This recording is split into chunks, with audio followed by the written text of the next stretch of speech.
The three tools of death. Father brown जानते थे कि हर इंसान मरने के बाद सम्मान के योग्य होता है। फिर भी जब सुबह सुबह उन्हें बताया गया कि सर एरन आर्मस्ट्रांग की हत्या हो गई है, तो उन्हें ये बात बहुत अजीब लगी। इतना खुशमिजाज और लोकप्रिय आदमी, उसकी हत्या कुछ गलत और अटपटी सी लगती थी। सर एरन बहुत मजेदार और हंसमुख व्यक्ति थे। लोग उन्हें बहुत पसंद करते थे। ये सुनना ऐसे था जैसे कोई कहे कि कोई बहुत खुश रहने वाला इंसान अचानक मर गया हो। वे समाज सेवा करते थे, लेकिन हर काम को खुशी और मजाक के साथ करते थे। उनके भाषण हंसी मजाक से भरे होते थे। वे शराब के खिलाफ थे और इस विषय पर हमेशा उत्साह से बात करते थे।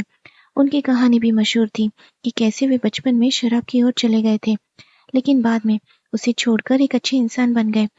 उनका सफेद दाढ़ी वाला हंसमुख चेहरा देखकर ये विश्वास करना मुश्किल था कि वे कभी ऐसे रहे होंगे। वे लंदन के पास एक ऊंचे संकरे घर में रहते थे, जो रेलवे लाइन के पास था। ट्रेन गुजरने पर घर हिलता था, लेकिन वे कहते थे कि उन्हें डर नहीं लगता। लेकिन जिस दिन उनकी मौत हुई, उस दिन उल्टा हुआ। घर ने ही ट्रेन को रोक दिया। एक आदमी जो पूरा काले कपड़ों में था, यहाँ तक कि काले दस्ताने भी पहने हुए, रेलवे के पास खड़ा होकर हाथ हिला रहा था और चिल्ला रहा था, हत्या। उसकी आवाज इतनी डरावनी थी कि ट्रेन रुक गई। वो आदमी सर एरन का नौकर मैग्नस था। कुछ लोग नीचे उतरे तो उन्होंने देखा कि एक बूढ़े आदमी का शरीर ढलान पर पड़ा है। उसने पीला गाउन पहना था, अंदर लाल रंग था। उसके पैर में रस्सी का टुकड़ा फंसा हुआ था। शरीर अजीब तरीके से मुड़ा हुआ था, जैसे कोई जीवित इंसान ऐसा हो ही नहीं सकता। वो सर एरन आर्मस्ट्रांग थे। थोड़ी देर बाद उनके सचिव पैट्रिक राइस भी आए, एक बड़े मजबूत आदमी। फिर उनकी बेटी एलिस भी आई, जो बहुत दुखी थी। ट्रेन आगे बढ़ गई ताकि मदद लाई जा सके। फादर ब्राउन को रॉयस ने बुलाया था। रास्ते में एक जासूस मर्टन उनसे बातें कर रहा था। मर्टन बोला, मुझे तो कुछ समझ नहीं आ रहा। किसी पर शक नहीं है। नौकर बहुत सीधा है, वो हत्यारा नहीं हो सकता। रॉयस उनका अच्छा दोस्त था और उनकी बेटी उन्हें बहुत प्यार करती थी। फिर ऐसा खुशमिजाज इंसान, उसे कौन मार सकता है? फादर ब्राउन ने कहा, हाँ, वो खुशमिजाज घर था जब तक वो जिंदा था, लेकिन अब वो घर खुश रहेगा? मर्टन थोड़ा चौंक गया। फादर ब्राउन बोले, क्या सच में घर के बाकी लोग भी खुश थे या सिर्फ वही खुश थे? मर्टन को सोचने पर एहसास हुआ कि घर उतना खुश नहीं था। कमरे ठंडे और उदास थे। बाकी लोग भी उदास लगते थे। नौकर डरावना, रॉयस दुखी और बेटी कमजोर और डरपोक। फादर ब्राउन बोले, लोग कभी कभी हंसी पसंद करते हैं, लेकिन हमेशा की मुस्कान नहीं। बिना मजाक के लगातार खुश रहना दूसरों को परेशान कर सकता है। चलते चलते उन्होंने कहा, कभी कभी मुझे लगता है कि ऐसे लोगों को थोड़ा दुखी भी रहना चाहिए, जैसे कभी कभी शराब पीने से आदमी थोड़ा उदास हो जाए। जब वे घटनास्थल पर पहुंचे तो एक और जासूस ग्लीडर वहां था। मर्टन ने पूछा, क्या आपको कुछ पता चला? ग्लीडर बोला, इसमें कोई रहस्य नहीं है। फिर उसने बताया, जो नौकर ट्रेन रोक रहा है वही भाग गया और वो अपने मालिक के 20,000 पाउंड लेकर भागा है, यानी वही हत्यारा है। मर्टन ने पूछा, आपको पूरा यकीन है? ग्लीडर बोला, हाँ, क्योंकि वो पैसे लेकर भागा है। बस एक ही सवाल है, उसने हत्या कैसे की? सिर किसी भारी चीज से तोड़ा गया है, लेकिन वहां कोई हथियार नहीं मिला। शायद हथियार इतना बड़ा था कि दिखाई ही नहीं दिया। फादर ब्राउन ने हल्की सी हंसी के साथ कहा। ग्लीडर ने यह अजीब बात सुनकर सख्ती से पूछा, तुम्हारा क्या मतलब है? फादर ब्राउन बोले, मुझे पता है ये बात थोड़ी बेवकूफ़ी जैसी लगती है, लेकिन आर्मस्ट्रांग की हत्या एक बहुत बड़े हथियार से हुई, इतना बड़ा कि हम उसे देख नहीं सकते। वो है जमीन। उसे इस हरी ढलान पर गिराकर मारा गया। जासूस ने जल्दी से पूछा, कैसे? फादर ब्राउन ने ऊपर घर की ओर देखा। सबसे ऊपर एक खिड़की खुली हुई थी। उन्होंने उंगली से इशारा करते हुए कहा, देखो, उसे वहां से नीचे फेंका गया था। ग्लीडर ने ध्यान से देखा और बोला, संभव तो है, लेकिन तुम्हें इतना यकीन क्यों है? ब्राउन ने कहा, मरे हुए आदमी के पैर में रस्सी बांधी है और ऊपर खिड़की में भी रस्सी का टुकड़ा फंसा है। ग्लीडर मान गया और बोला, आप सही कह रहे हैं। तभी एक ट्रेन आई और कुछ पुलिस वाले उतरे। उनके साथ भागा हुआ नौकर मैग्नस भी था। ग्लीडर बोला, अरे इसे पकड़ लिया। उसने पूछा, पैसे मिले? पुलिस वाले ने कहा, नहीं, कम से कम यहाँ नहीं। मैग्नस ने पूछा, इंस्पेक्टर कौन है? उसकी आवाज बहुत तेज और साफ थी। उसका चेहरा फीका था, लेकिन आवाज प्रभावशाली थी। वो बोला, मुझे पहले से पता था कि ऐसा होगा। मेरे मालिक मेरे मजाक उड़ाते थे कि मैं काले कपड़े पहनता हूँ, लेकिन मैंने हमेशा कहा था कि मैं उनके अंतिम संस्कार के लिए तैयार हूँ। उसने अपने काले दस्ताने वाले हाथ हिलाए। ग्लिडर ने कहा, उसे हथकड़ी क्यों नहीं लगाई? पुलिस वाले ने कहा, हम शायद ऐसा नहीं कर सकते। ग्लिडर ने पूछा, क्यों? क्या तुमने इसे गिरफ्तार नहीं किया? पुलिस वाले ने जवाब दिया, हमने इसे हाईगेट पुलिस स्टेशन के बाहर पकड़ा, जहां वो अपने मालिक के सारे पैसे जमा करके आ रहा था। ग्लिडर हैरान रह गया। उसने मैग्नस से पूछा, तुमने ऐसा क्यों किया? मैग्नस ने शांत स्वर में कहा, पैसों को चोर से बचाने के लिए। ग्लिडर बोला, पैसे तो उसके परिवार के पास सुरक्षित रह सकते थे। ट्रेन की आवाज के बीच भी मैग्नस की आवाज साफ सुनाई दी, मुझे उसके परिवार पर भरोसा नहीं है। सब लोग चौंक गए। तभी आर्मस्ट्रांग की बेटी एलिस वहां आ गई। वो बहुत सुंदर थी, लेकिन बहुत कमजोर और डरी हुई लग रही थी। रॉयस ने कहा, ध्यान से बोलो, तुम उसे डरा दोगे। मैग्नस बोला, मुझे उम्मीद है कि वो डरे। फिर वो बोला, मैं उसे कई सालों से डरते हुए देख सकता हूँ। लोग कहते हैं कि वो ठंड से कांपती है या डर से, लेकिन मैं जानता हूँ कि वो नफरत और गुस्से से कांपती है। आज उसका गुस्सा बाहर आ गया है। वो अपने प्रेमी के साथ पैसे लेकर भाग जाती, अगर मैं उसे न रोकता। जब से मेरे मालिक ने उसकी शादी उस शराबी आदमी से रोक दी थी। ग्लिडर में बीच में रोका और कहा, बस, हम तुम्हारी पारिवारिक बातें नहीं सुनना चाहते। कोई सबूत है? मैग्नस बोला, हाँ है। जब बूढ़े मालिक को खिड़की से नीचे फेंका गया, मैं ऊपर गया।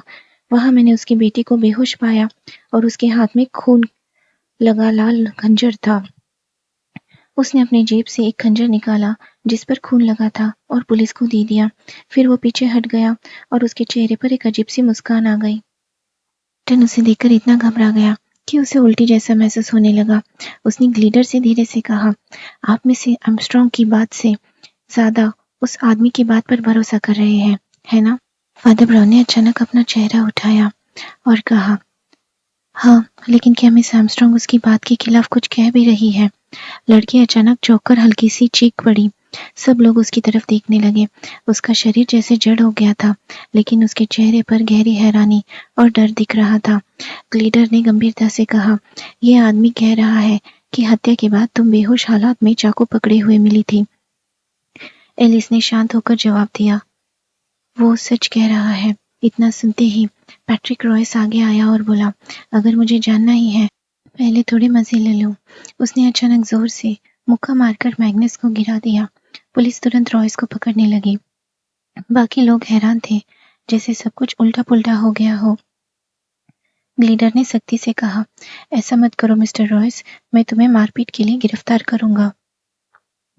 रॉयस ने भारी आवाज में कहा, नहीं, आप मुझे हत्या के लिए गिरफ्तार करेंगे। ग्लिडर चौंक गया और पूछा, क्या मतलब? रॉयस ने कहा, यह सच है कि मिस आर्मस्ट्रांग बेहोश हालत में चाकू पकड़ी थी, लेकिन वो अपने पिता पर हमला नहीं कर सकती थी, बल्कि उन्हें बचा रही थी। ग्लिडर ने पूछा, किससे बचा रही थी? रॉयस ने जवाब दिया, मुझसे। एलिस ने उसे अजीब भाव से देखा और कहा, फिर भी मुझे खुशी है कि तुम बहादुर हो। रॉयस बोला, ऊपर चलो, मैं सब कुछ दिखाता हूँ। ऊपर का कमरा, जो रॉयस का निजी कमरा था, पूरी तरह बिखरा हुआ था। वहां लड़ाई के निशान साफ दिख रहे थे। फर्श पर एक बड़ा रिवॉल्वर पड़ा था। पास में विस्की की बोतल लुढ़की हुई थी, जो आधी खाली थी। मेज का कपड़ा फटा और कुचला हुआ था। खिड़की के पास रस्सी पड़ी थी। 2 फूलदान टूटे हुए थे। रॉयस ने कहा, मैं नशे में था। उसकी आवाज में दुख साफ था। वो आगे बोला, तुम सब मेरे बारे में जानते हो। मैं पहले अच्छा आदमी था, लेकिन बिगड़ गया। आर्मस्ट्रांग ने मेरी मदद की, मुझे बचाया। वो मेरे साथ अच्छा था, लेकिन उसने मुझे एलिस से शादी नहीं करने दी। शायद वो सही था। अब तुम खुद समझ सकते हो क्या हुआ। ये विस्की की बोतल मेरी है, ये बंदूक मेरी है और रस्सी भी मेरी है। मैंने ही उसे खिड़की के नीचे फेंका। तुम्हें कोई और जांच करने की जरूरत नहीं है। ऐसी दुखद कहानियां दुनिया में आम है। मैं खुद को सजा के लिए सौंपता हूँ, फांसी ही सही, और यही काफी है। एक हल्के इशारे पर पुलिस वाले उस बड़े आदमी रॉयस को ले जाने के लिए उसके पास आ गए, लेकिन तभी फादर ब्राउन का अजीब सा रूप देखकर वे थोड़े रुक गए। वो दरवाजे के पास फर्श पर हाथ और घुटनों के बल बैठे थे, जैसे कोई अजीब प्रार्थना कर रहे हो। उन्हें इस बात की बिल्कुल परवाह नहीं थी कि लोग क्या सोचेंगे। उन्होंने अपना गोल चमकता चेहरा ऊपर उठाया, जिससे वो किसी जानवर जैसे लग रहे थे। लेकिन सिर इंसान का था। उन्होंने हंसते हुए कहा, देखो ये सब ठीक नहीं है। शुरुआत में कहा गया था कि कोई हथियार नहीं मिला, लेकिन अब बहुत सारे हथियार मिल रहे हैं।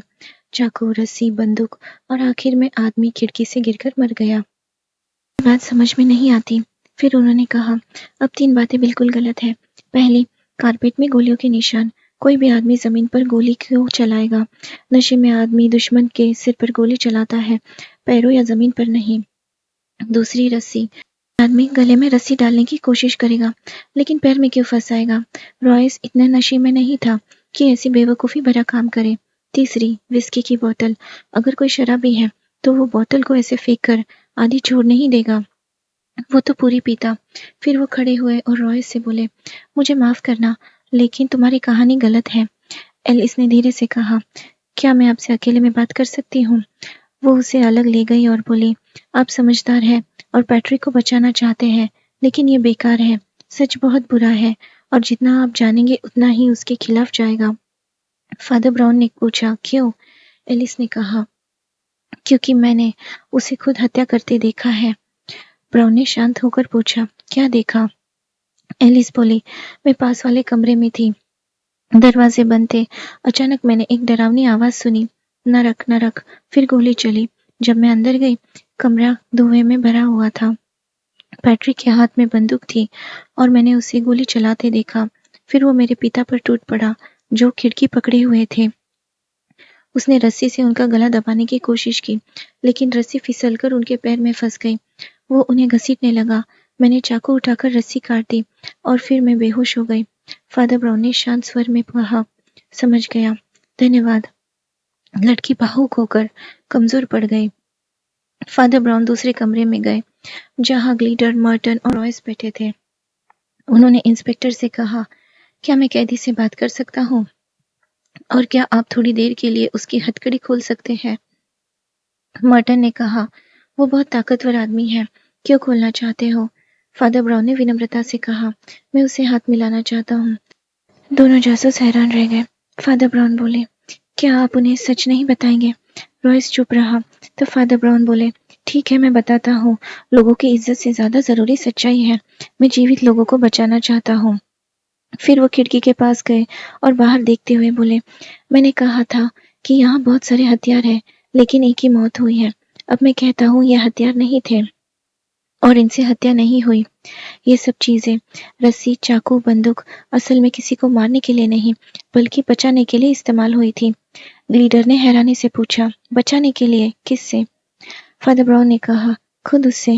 वो खुद अपनी जान लेना चाहता था। मर्टन चौंक गया। क्या? इतना खुश रहने वाला आदमी अपनी जान लेना चाहता था? फादर ब्राउन ने खिड़की से बाहर देखते हुए कहा, वो एक कठोर धर्म में फंसा हुआ था। उसे थोड़ा रोने क्यों नहीं दिया गया, जैसे उसके पूर्वज रोते थे? धीरे धीरे उसकी सोच सख्त और दिल ठंडा हो गया। उसकी हंसी के पीछे एक खाली दिमाग था। आखिर में अपनी झूठी खुशी बनाए रखने के लिए उसने फिर से शराब पीना शुरू कर दिया, जिसे वो पहले छोड़ चुका था।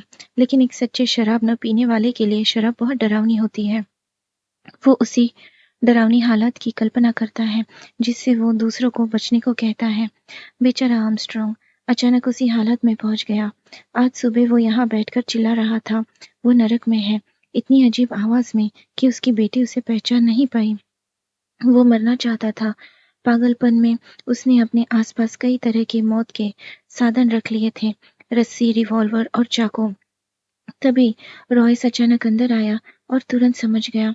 उसने चाकू फेंक दिया, रिवॉल्वर उठा ली और बिना समय गवाए सारी गोलियां फर्श पर चला दी। तब उस आदमी आर्मस्ट्रॉन्ग ने मौत का एक और रास्ता देखा, खिड़की, और उधर भागा। रॉयस ने उसे बचाने के लिए रस्सी से बांधने की कोशिश की। तभी उसकी बेटी अंदर आई और गलत समझकर अपने पिता को छुड़ाने लगी। पहले उसने गलती से रॉयस के हाथ पर चोट कर दी, जिससे थोड़ा खून निकला। फिर बेहोश होने से पहले अपने पिता को रस्सी से आजाद कर दिया और उसी कारण से वो खिड़की से गिरकर मर गया। कुछ देर तक सब चुप रहे। फिर लीडर ने रॉयस की हथकड़ी खोली और कहा, मुझे लगता है आपको सच बता देना चाहिए था। आप और वो लड़की दोनों आर्मस्ट्रॉन्ग की इज्जत से ज्यादा महत्वपूर्ण है। रॉयस ने गुस्से में कहा, इज्जत की परवाह नहीं, मैं उसे इसीलिए नहीं बता सकता। मॉर्टन ने आगे कहा, क्यों नहीं बता सकते थे? रॉयस चिल्लाया कि उसने ही अपने पिता को मार दिया। अगर वो ऐसा नहीं करती तो वो आज जिंदा होते, ये जानकर पागल हो सकती थी। फादर ब्राउन ने शांत स्वर में कहा, मुझे नहीं लगता ऐसा होगा। सच जानना बेहतर है। गलती से की गई हत्या जीवन को उतना खराब नहीं करती जितना पाप करता है। मुझे लगता है अब तुम दोनों ज्यादा खुश रहोगे। अब मुझे वापस डेफ स्कूल जाना चाहिए। जब वो बाहर जा रहे थे, एक आदमी ने उन्हें रोका और कहा, कॉरोनर आ गया है, जांच शुरू होने वाली है। फादर ब्राउन ने कहा, मुझे डेफ स्कूल लौटना है। अफसोस, मैं जांच के लिए नहीं रुक सकता।